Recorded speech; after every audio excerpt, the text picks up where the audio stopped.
They'll come out right here after we watch this. My name is Angela Funovitz, and I'm a professional mentalist. I grew up as a small-town girl. I had this huge interest in magic. My other dream was to become a doctor, and I was able to become both. The nurses that I work with joke that the Angela that's on stage is just my evil twin. I get to do things that are daring, that are dangerous, and I get to lie on purpose and get away with it. Medicine can have some similarities with magic. Patients come in and they are very much afraid of the unknown. One of the most powerful things that I can do is to build and establish a certain trust with a patient. It's the same thing that I have to do on stage. People have to trust you before they're going to let you fool them. This med school graduate specializes in dermatology, but can she get underneath Penn and Teller's skin with this next trick? Please welcome Angela Funovitz.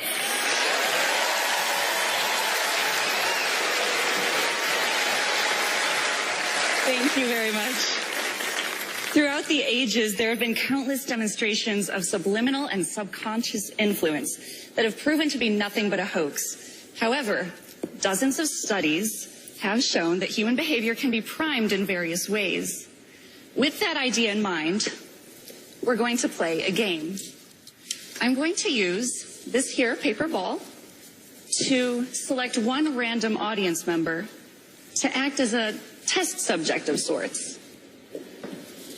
Please catch. You, sir.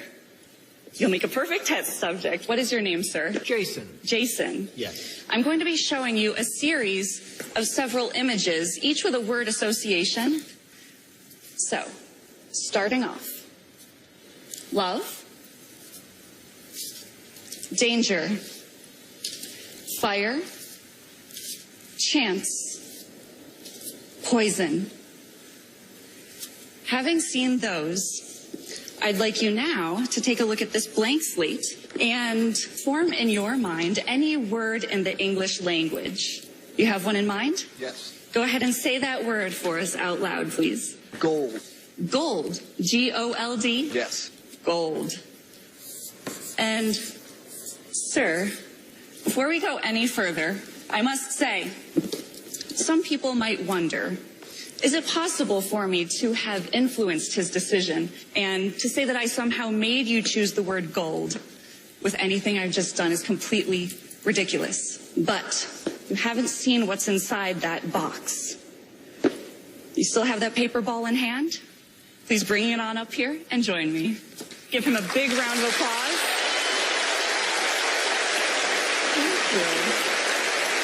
So, nice to meet you. Nice to meet you as well. So like I said, we need to get to what's inside of this box. We'll leave that there.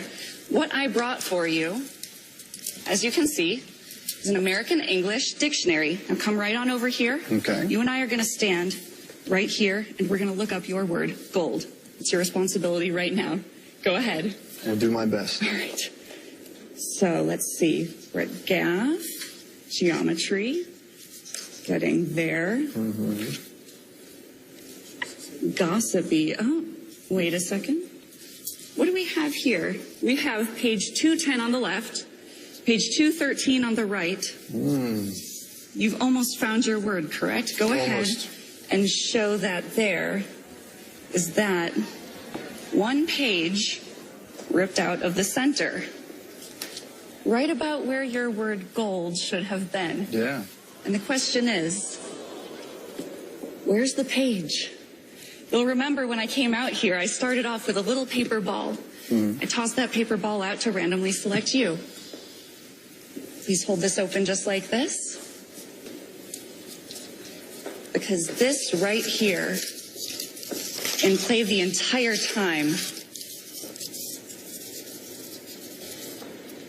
is that your word? That's gold. A perfect match. Thank you, everybody. Thank you, Jason.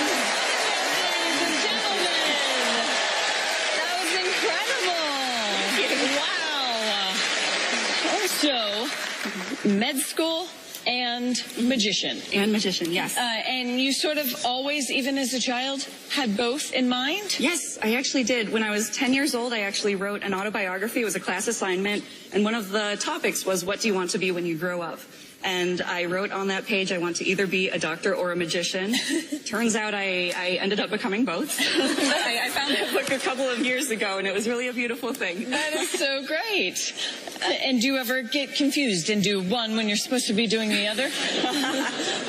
Hopefully not at the very dangerous situation. That's true. Well, if you could make a mole disappear, that'd be pretty good. There you go. Fantastic. All right, well, let's check in with Penn and Teller. Penn, Teller. Oh, my goodness. Hello. Angela, good to see you again. We know her. You too. We've seen her before. Good to see her. You know, this kind of trick, I want to talk about how you didn't do it. A trick like this is usually done with what's called pre-show work. And pre-show work means you do something with someone in the audience that is a real trick for them, but that the rest of the audience doesn't see.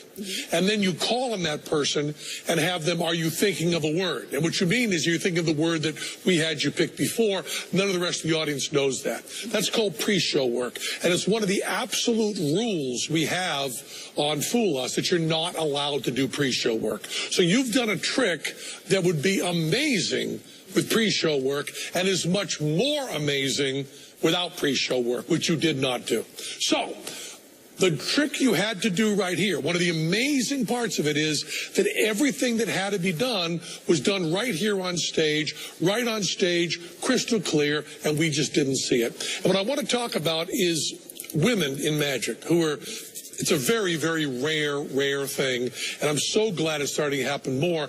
But you're really suffering for your art. You're wearing those high heels, and I have worn heels in a magic trick that are very, very high, and I know how much those hurt. And you're willing to suffer for your art, and I appreciate that. And there's also someone else who you work closely with who's also willing to suffer for his or her art. Is that correct? That is absolutely correct. You know what I'm talking about? I know exactly what you're talking about. You know what I'm talking about. I don't know what you're talking about. What are you talking about? We're talking about her great trick. Okay, so, wait, so you know what he's... Oh, I should have gone to med school. All right. So you're confident they know how you did the trick? Absolutely. And that I won't be able to sleep tonight. Absolutely. All right. Ladies and gentlemen,